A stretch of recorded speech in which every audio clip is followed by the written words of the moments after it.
Magandang araw mga kakutsero. Ito na naman po ang inyong lingkod na si Jigs na magbibigay sa inyong nagiya ngayong araw ng linggo. Ngayon meron po tayong 11 well balanced races. At ang start time po natin ay alas 2 ng hapon, no? Uulitin ko po itong aking giya, purely review and analysis ko lamang at walang halong information. Umpisahan na po natin. Race number 1, no? Philippine Charity Sweepstakes Office Manila Horsepower Stakes Race, no?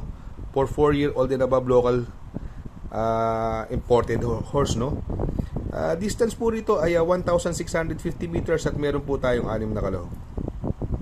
First choice ko po rito yung nag-uumento galing sa panalo, numero 5, Circus Crowd, no? Mabuti panalo nito nakaraan at tinalo na rin niya sa datingan nung nakaraang stakes si Open Billing, no? Masyadong magaling ngayon to. Second choice ko po rito yung numero 6 na rin si Open Billing, no? Ito masyadong veterano na to sa mga stakes race at medyo angkop naman ang distansya. Sa tingin ko siya ang matinding makakalaban. Kung maglalagay po ako ng pang-protection dito, ito meron na. Numero 2, Magtotobetsky, sakay ni Bumbong Villegas. No? Ang galing na ito pagka may stakes race at saka galing mong bakasyon. Pagka bumalik mabuti yung kabayo. Kaya dito sa race number 1 ang pili ko po. Doon ako sa numero 5, Circus Crowd. Panigundo ko naman po, numero 6, Open Billing. At isasama ko pong pandeado, numero 2, Magtotobetsky. Sa race number 2, Manila Horsepower Cool Summer Farm Derby Stakes Race, no? Distance is another 1,650 meters at dito may 6 na kalahok. Para sa akin po, mabuti ito. Last stakes race, segundo. Numero 2, Cunningham. Siya may best time. Sa 1,400 meters sa 1.25, no? Kaya dito sa race number 2 sosolohin ko na po yan. Numero 2, Cunningham. Sa race number 3, Manila Horsepower Ivan Cruz and Paking Maristela Trophy Race, no? Distance is 1,400 meters at meron po tayong 7 kalahok. First choice ko po galing sa panalo, numero 4, Super Tatiana, no? Ito, dibokang kabayo, nakaraan pinarimate. Galing bakasyon, nagpanalo agad, mabuti. Sa tingin ko, mag-uumendo pa to. Second choice ko po rito, yung binigay na kay Patty Dilemma. Sa tingin ko, ito ang magdadala ng unahan. Numero 3, Dixie Sky, no? Nagpanalo dito sa maiden din ng dehado, si Patty rin, no? Medyo hindi maganda masyadong tinatakbo, pero mababa sa laban. Kaya dito sa race number 3, ang pili ko po. Doon ako sa numero 4, Super Tatiana. Panigondo ko naman po, numero 3, Dixie Sky. Sa race number 4, Pilracom Manila Horsepower Stakes Race Group 3, 4-year-old and above imported race, no? Dito may 7 kalahok. Ito napansin ko, ito wala nakuha ng karera. May kalutsahan siya nun ngayon tingin ko maganda numero ngayon. Kung ito mauuna, sa tingin ko malaki tsamba. First choice ko po, numero 2, Buzz Rocket coupled with reverse merger, no? Ito si reverse merger, pag nauna to dito, ang kupang distansya, tingin ko may panalo yan. Yung couple entry niya, may panalo din po, kaya lang stayer po yan, no? Manggagaling ng bugaw. Pero malakas sumimate, Buzz Rocket. Second choice ko na rin po, numero 7, Lucency. Ito pa umento, ang galing ngayon nito. Hindi nauna nung karera kila reverse merger, sinunod lang. Mabuting kabayo. Lucency. Impresibo para sa akin ang panalo nito. Tingin ko ito mahigpit na makakalaban. Although may panalo rin, galing sa stakes 6 na panalo rin, tinalo na ni top customer yan, reverse merger. Sa kay ni John Alvin, may panalo din po yan. Kaya lang syempre dalawa lang po ang pipiliin ko. Kaya dito sa race number 4 ang pili ko po, doon ako sa numero 2, Buzz Rocket coupled with reverse merger. Panigundo ko naman po, numero 7, Lucency.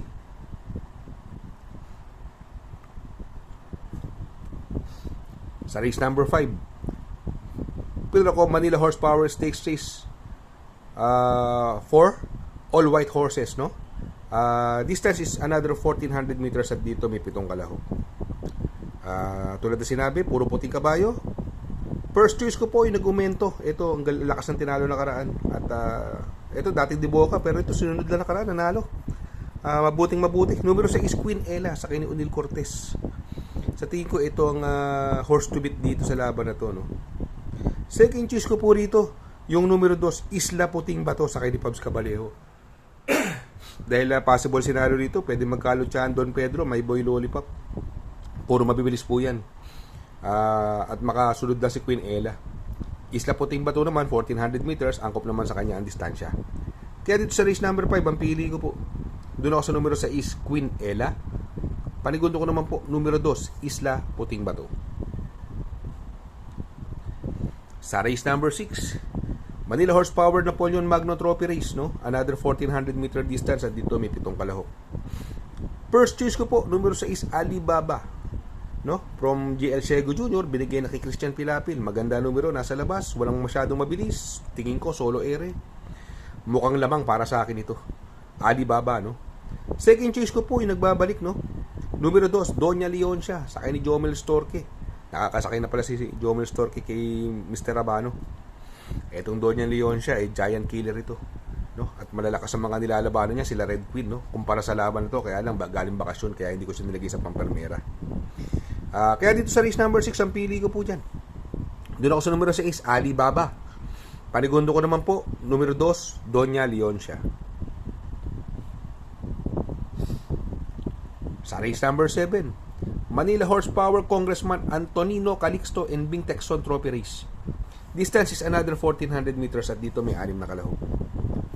First choice ko po dito, numero 2, Han City. Sakay ni Jan Alvin. Ito si Han City, lately nagpapakita na ng buti. Mukhang bumabalik na yung dating kondisyon. Sa tingin ko, malaki panalo niyan. Second choice ko po, yung Omentado. Nakapigil na nalo po ito. Akala ko wala na nung naibenta kay 3VM Builders ni Abalos. Mabuti nung huling panalo. Banderan tapos pa. Di rin mati to nung na kay Abalos. Tingin ko mukhang nakorek itong kabayo. Wolf 359, no? So, tingin ko yan mahigpit na makakalaban, no? Magkasama po ako ng pandiado rito. Pwedeng magdala ng unahan. Numero 6, Sing Anyusong sa ni MVP Lapil. Hindi rin nalalayo ang prueba dyan. May mga 1.25 rin yan sa 1400 meters. Kaya dito sa race number 7, ang pili ko po, doon ako sa numero 2, Han City. Panigondo ko naman po, numero 3, Wolf 359. At isasama ko pong pandiado, numero 6, Sing Anyusong. Sa race number 8, Manila Horsepower Andox Srimpura Special Trophy Race. Another 1400 meter distance at dito may 6 na kalahok. First choice ko po rito yung mauuna, numero 4, Daily Burn. Sakay ni Pabs Cabalejo. Maiksi ang distansya ngayon, 1400 meters. At sa tingin ko siya mauuna rito. Although may isang mabilis niya, Legitify, pero hindi niya kaya ere niya, no? May 1.23 media yan sa 1400 meters. At sa tingin ko, yan po ang napupusuan ko dyan, no? Kung habulin siya ni Legitify at ni Perfect Delight, pwedeng humabol. Ito, nag-uumento. Ang lakas din ang tinalo. Numero 2, Usir, no? Si Usir nanalo po nakaraan niya kay Lacuencio. Ang galing ng panalo nito. Pabuti yung kabayo, no? Sa tingin ko ito mahigpit na makakalaban, no? Kung magsasama po ako ng pandiado, numero 1, Frugality, galing sa segundong dehado yan. Segundo dumating nakaraan, malakas din ang nilabanan. Paumento rin yung kabayo, tingin ko may panalo rin po yan. Kaya dito sa race number 8, ang pili ko po, doon ako sa numero 4, Daily Burn. Panigundo ko naman po, numero 2, Usir. At isasama ko pong pandiado, numero 1, Frugality. Sa race number 9, Manila Horsepower Patrick Uy Trophy Race, no? Distance is another 1400 meters at dito may 8 kalahok. First choice ko po rito yung galing sa panalong numero 7, Super Majority. Mag-uumento pa to. Sa akin ni Emily Gonzalez, magaling sa kanya to. Second choice ko po rito, numero 3, Babe in Hoblut, no? Sa akin ni Mark Alvarez, galing din sa panalo. Although mababa lang ang nilabanan, pero tingin ko may panalo. Kung magkasama po ako ng pandiado, ito tingin ko solo air ito eh. Numero 2, Black Prism sa akin ni GL Sego Jr., no? Marate lang ng maganda ng bata to sa unahan, tingin ko may tsambang pandihado po yan.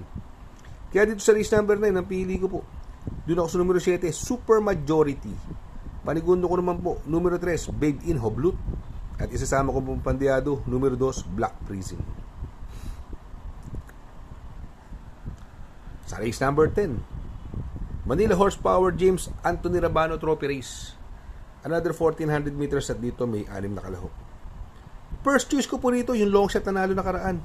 Ito, napakabuting kabayo nito. Talking horse sa Hinete kay R.A. Base. Numero 4, 7 cycles, no? Masyadong mabuti para sa akin ito. Possible maging senaryo nito, may matulin diyan eh. Yung Doña Teresita, Sega Tulin, baka maglutsahan. Mapabor kay 7 cycles, no? Kung maglalagay po ako ng pandiado rito, ng panigundo po rito, no? Yung numero 5, Spaghetti Baba, binigay na po kay Jeffrey Sarati. Sa tingin ko, ito ang pwedeng rumimate. Kaya dito sa race number 10, ang pili ko po dyan. Doon ako sa numero 4, 7 cycles. Panigundo ko naman po, numero 5, Spaghetti Pababa.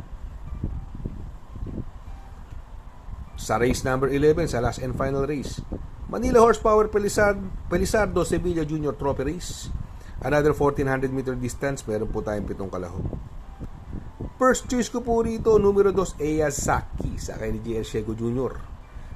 Etong karerang ito, sa tingin ko, pwedeng maghabulan si Amans Aman at si Super Daily din, parehas mabilis. Sa tingin ko, pwedeng magkalutsahan yan.